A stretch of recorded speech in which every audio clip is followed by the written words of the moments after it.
Alright folks, let's talk iPhone 17 Pro Max. Apple's next big thing is still a year away, but the leaks and rumors are already painting a pretty interesting picture. Today, we're diving into the top 10 features we hope to see in the iPhone 17 Pro Max. Some are exciting, some are questionable. But hey, that's what we're here for, to break it all down. Ready? Let's jump in.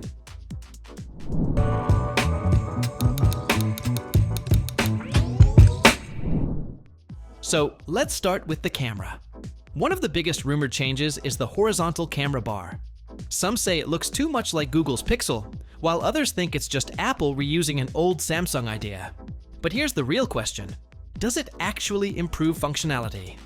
Right now, spatial video recording requires vertically aligned lenses, and if Apple goes horizontal, that could make it awkward. We love new designs, but not if they compromise usability. What do you think? Would you be happy with a camera redesign, or should Apple keep it simple? Now, onto the build quality. Apple switched to titanium for the iPhone 15 Pro models, but there's a rumor that aluminum might make a comeback in a two-tone design. Why? Well, aluminum is lightweight and strong, but it's not as premium feeling as titanium. A mix of aluminum and glass could improve wireless charging, but would it really hold up against drops? We all love a stylish phone, but durability matters too. Cameras have always been a major iPhone upgrade, and this time we might finally get a 48-megapixel zoom lens. Right now, the main camera and ultra-wide sensor are both 48 megapixels, but zoom lenses are still lagging behind. If Apple makes this jump, we could see way more detail in telephoto shots. But here's the downside. Higher megapixels don't always mean better photos, especially in low light. More megapixels means smaller pixels, which can struggle in darker conditions. Apple would need some serious software magic to keep those images crisp and clear. Plus, will this upgrade lead to a bulkier camera bump? That's something you don't want. A thinner phone with better cameras is always the dream. Also, what about video quality? If this zoom lens can capture stunning detail, it could change the game for iPhone videography. Speaking of cameras, let's talk about the front camera. We've been stuck with a 12-megapixel selfie cam for years. Now, leaks suggest we might finally get an upgrade to 24 megapixel. That means sharper selfies, better FaceTime quality, and improved low-light performance. But here's something to consider. Will Apple upgrade the sensor size too, or just pack more pixels into the same space? If the sensor stays small, we might not see a huge jump in image quality. Also, will portrait mode get better? Sometimes it still struggles with fine details like hair and glasses, making edits look unnatural. And let's not forget about video calls. FaceTime and Zoom calls could look crisper, but would this mean more data usage?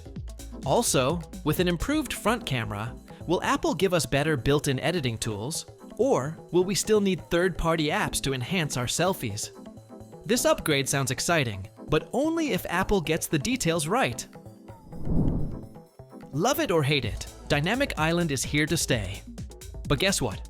It might be shrinking. This would free up more screen space, making the display look even better. But here's the catch. Shrinking it might make it harder to use.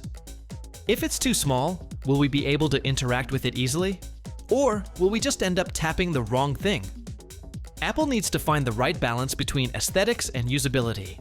Also, will they finally make it more useful? Right now, it's great for notifications and live activities, but it still feels underutilized. If Apple makes it smaller, they should also refine its functionality to make sure it remains practical. Could we see better multitasking features? Maybe the ability to pin certain apps?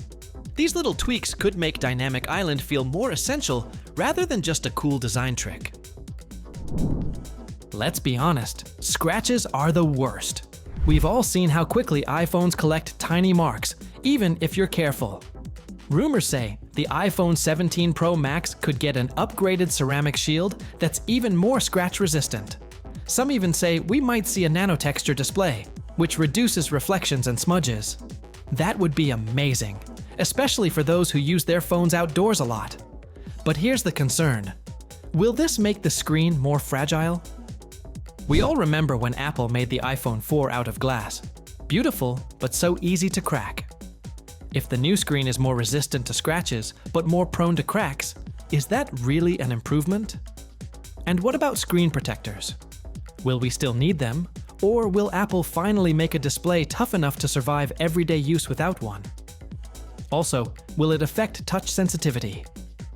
Sometimes different glass coatings can change how a screen feels under your fingers. If Apple nails this, it could mean fewer cases and screen protectors. Promotion is one of those things you don't miss until you experience it. If you've used an iPhone Pro model, you know how smooth that 120 Hz refresh rate feels. Now, Apple might finally bring it to the standard iPhone 17 models too. No more 60 Hz displays. Finally. But will this drain battery life? Apple's adaptive refresh rate helps, but we need to see if they can keep power efficiency high. If they can make it work without killing battery life, this would be a huge win for all iPhone users. But there's another question. Will this come with LTPO technology? If not, promotion could still drain more power than expected. Also, how will this affect gaming and app performance? Some apps are still not fully optimized for high refresh rates. If Apple includes ProMotion on all models, developers might finally make better use of it. Apple has been working for years to create its own wireless chips, and the iPhone 17 Pro Max might be the first device to fully use them. This could mean faster internet speeds, stronger connections, and improved power efficiency. Right now, Apple relies on third-party chips, which work well but aren't fully optimized for iPhones. If Apple designs its own, it could fine-tune them for better performance. However, first-generation hardware can come with unexpected bugs and glitches. While Apple is great at software, hardware takes time to perfect. If these new chips perform as expected, we might see iPhones with better network stability and lower battery consumption. But if they don't meet expectations, Apple could face serious criticism. It will be interesting to see if these chips outperform current ones or if users experience connection issues. Either way, Apple making its own 5G and Wi-Fi 7 chips is a big step toward total hardware independence. Every new iPhone comes with a faster processor, and the A19 chip is expected to be Apple's most efficient yet. Built on a 2-nanometer process, it could bring major improvements in speed and power consumption.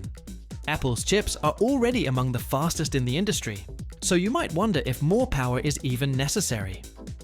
For daily tasks, most people won't notice a huge difference. But for AI-driven features, advanced gaming, and high-quality video editing, this extra processing power could make a real impact.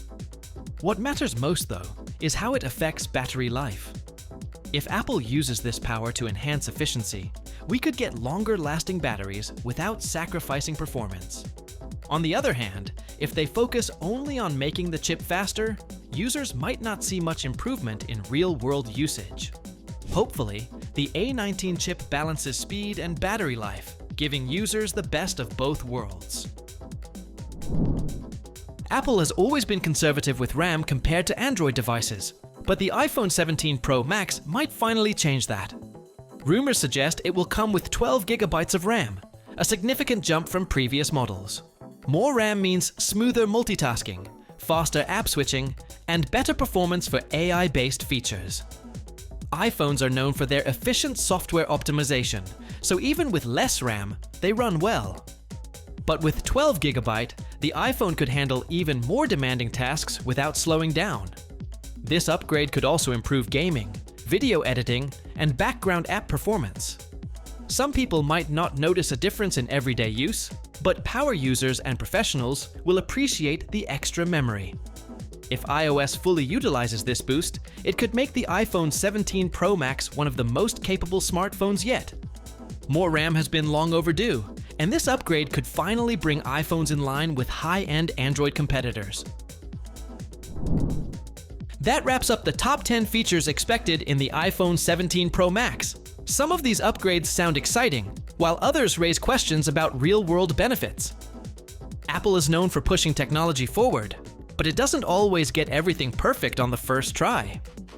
Features like Apple's own 5G chips, the A19 processor, and more RAM have the potential to make the iPhone 17 Pro Max an incredible device. But how these upgrades translate into daily use remains to be seen. So, that concludes our list of the iPhone 17 Pro Max features. Thanks for watching our video. Like, comment, and share with your friends if you find this video helpful. Subscribe to our channel if you want more videos like this on your feed.